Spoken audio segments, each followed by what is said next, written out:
A very good morning, dear students. How are you? So, students, today I am explaining chapter number 17, relative clauses in English grammar. So, students, what are relative clauses? A relative clauses is a clause which functions as an adjective. Relative clause वो clauses होते हैं जो as an adjective काम करते हैं. Okay?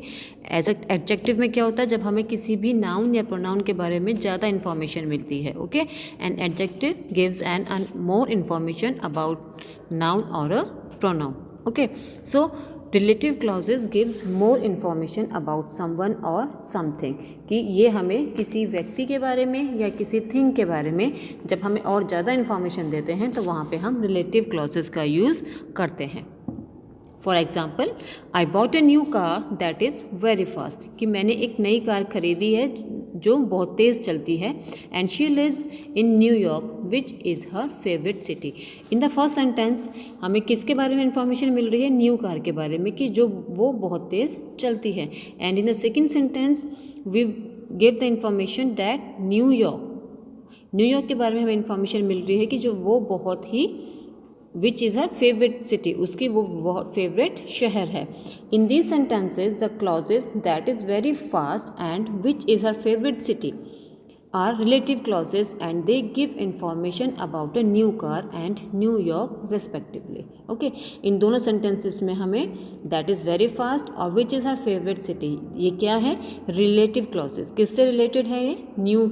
In the first sentences, in the first sentence new car, and in the second sentence there is New York. Okay, now there are two types of relative clauses. Number one is defining relative clause and number two is non-defining relative clause. Now firstly I am explaining defining relative clause. Okay, so defining relative clauses tell us which person or thing we are talking about. Defining relative clause हमें बताते हैं कि which person और thing we are talking about, कि किस व्यक्ति के बारे में या किस थिंग के बारे में हम ज़्यादा एक्सप्लेन कर रहे हैं. Now look at the examples. I like the woman who lives next door. That is the man whose wife died in the car crash. The sonnet which I am going to recite is written by John Keats. Okay. Without the relative clauses in the above sentences, without the relative clause के, बिना relative clause के जो ऊपर sentences आपको example में दिए गए हैं उनमें it is not possible to know which person और thing the speaker is referring to or talking about, कि अगर हम वहाँ पे रिलेटिव क्लॉज यूज़ नहीं करते हैं तो ये पॉसिबल नहीं है कि हमें ये पता चल पाए कि हम किस पर्सन के बारे में और किस थिंग के बारे में स्पीकर हमें बताना चाह रहा है या फिर किसके बारे में हम बात कर रहे हैं. Okay, hence such relative clauses are called defining. तो ऐसे क्लॉजेज को हम डिफाइनिंग रिलेटिव क्लॉज कहते हैं. Okay, defining relative clause begin with the relative pronouns. Defining relative clause begin with relative pronouns. किससे स्टार्ट होते हैं? ये हमेशा relative pronouns से. और relative pronouns क्या क्या होते हैं? who, which, that, whose and whom. Okay, इस मीन्स अगर हमें ऊपर रिलेटिव क्लॉज अगर ये ना पता चले कि who lives the next door, I like the woman, मैं वो वुमन को हम पसंद करते हैं जो दूसरे दरवाजे के पास रहती है. इट मीन्स अगर हम who lives the next door नहीं लिखते तो हमें क्या पता चलेगा कि हम किसके बारे में बात कर रहे हैं. ओके, सो डिफाइनिंग रिलेटिव क्लॉज में हमें रिलेटिव क्लॉज लगाना ज़रूरी होता है. उसके बिना हमारा सेंटेंस इनकम्प्लीट रहता है, उसकी कंप्लीट सेंस नहीं आती है. So such relative clauses are defining relative clauses. ऐसे क्लॉजेज को हम डिफाइनिंग रिलेटिव क्लॉजेज कहते हैं. Defining relative clause begin with the relative pronouns. ये हमें किससे स्टार्ट होते हैं? हमेशा रिलेटिव प्रोनाउन से. कौन कौन से होते हैं relative pronouns? Who, which, what, who, which, that, whose and whom. Now we use who, that, whose and whom for people. Relative pronouns who, that, whose and whom हम किसके लिए यूज़ करते हैं? पर्सन्स के लिए, पीपल्स के लिए. और विच और दैट हम यूज़ करते हैं थिंग्स के लिए. Okay, whose is sometimes used for things but it is more commonly replaced by which. Whose हम कहाँ यूज़ करते हैं नॉर्मली, बहुत हुज इज समटाइम्स यूज, कभी कभी ही ऐसा होता है, बहुत ही रेयर केसेस में हम हुज को थिंग्स के लिए यूज़ करते हैं, लेकिन but it is more commonly इसको हम नॉर्मली हम जो थिंग होती है, नॉन लिविंग थिंग्स होती हैं, नॉर्मली उसके लिए हम विच यूज़ करते हैं। बहुत ही रेयर केसेस होते हैं जहाँ पर हम हुज को यूज़ करते हैं। Okay, now a defining relative clause can be use as, defining relative clause को हम किस तरीके से कहाँ कहाँ यूज़ करते हैं। The subject according to the subject के accordingly, the man who rob the bank have been arrested, the dish which you ordered in made of raw fish, the suitcase that you carrying has wheels. अब यहाँ पे जो आप देख रहे हैं bold letters में अलग से जो राइटिंग में लिखा हुआ है, वो जो लेटर्स हैं, who rob the bank, which you ordered, that you are carrying, these are the relative clauses, these are the defining relative clauses. Okay, then the object, he only employs people whom he knows। अब देखिए यहाँ पे में as an object subject काम किया था, अब यहाँ पे एज एन ऑब्जेक्ट वर्क कर रहा है। He only employs people whom he knows। I received a letter which had been posted 2 months ago। This is the best Italian restaurant that I have been to. Okay, next है the object of a preposition, कि as an object को हम as preposition की तरह पे किस तरीके से यूज़ करते हैं। I don't recall the name of the man to whom I spoke, या I don't recall the name of the man I spoke to. The person from whom I bought the car wants it back. The job for which she applied pays well। The letter on which I was standing began to slip. यहाँ पे जो italic letters में लिखा हुआ है, अब आप देखेंगे ये हम एज एन ऑब्जेक्ट को हमने एज एन प्रीपोजिशन यूज़ किया, एज अ प्रीपोजिशन यूज़ किया है। यहाँ पे ऑब्जेक्ट को प्रीपोजिशन की तरह काम कर रहा है कि कौन सी चीज़ किस तरीके से बोली गई है। The person can whom I bought the car want it back. The job for which she applied, कि जिस जॉब के लिए उसने अप्लाइड किया था, pays well. The letter on which I was standing began to slip. Okay, then a possessive, possessive के लिए हम किस तरीके से यूज़ करते हैं, let's see. A story is about a girl whose parents abandoned her. The patient whose leg was amputated in a mountain। Okay, now come to the non-defining relative clauses। Now non-defining relative clauses are placed after nouns which are already definite. ठीक है, non defining relative clause हमेशा कहाँ पर होते हैं, noun के बाद में इनको यूज़ होता है। नाउन के बाद ही आपको ये प्लेस इनका प्लेस दिखेगा कि जहाँ पर ये कहाँ होते हैं, हमेशा नाउन के बाद ही प्लेस होता है इनका। विच आर ऑलरेडी डेफिनेट, जो ऑलरेडी डेफिनेट होते हैं।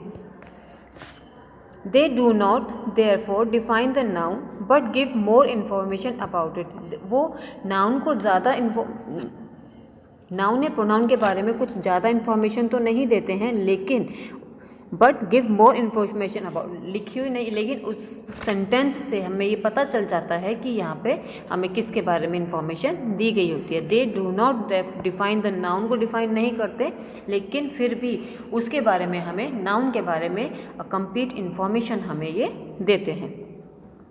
माई neighbour who is short tempered doesn't get along with anybody. I live in London, which has some fantastic parks. Pablo Picasso, whose paintings are well known, was Spanish by birth.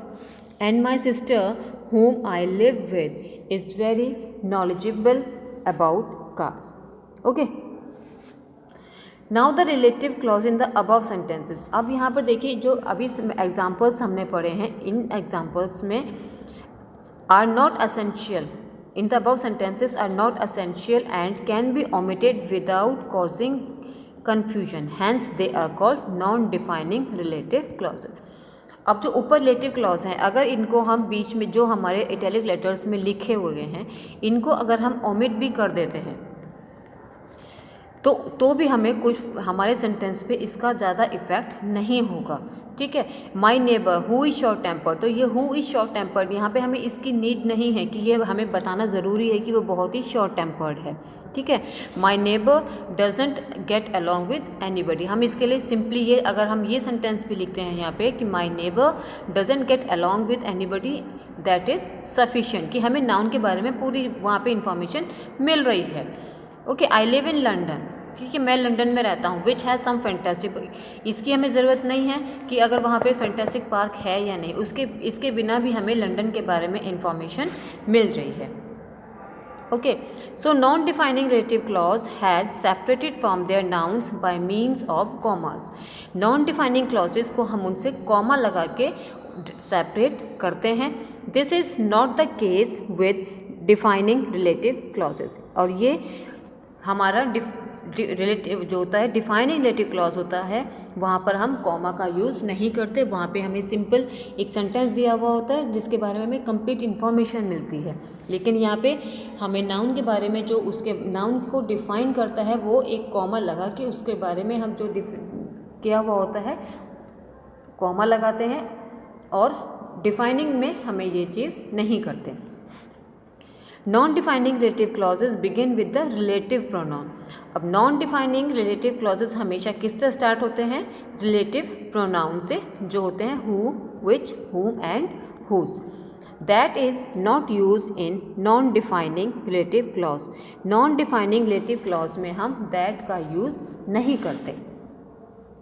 A non defining relative clause can be used as, ये किस तरीके से काम करते हैं? As an subject, an object and the object of a preposition. Okay, subject my brother who is an architect is designing my house.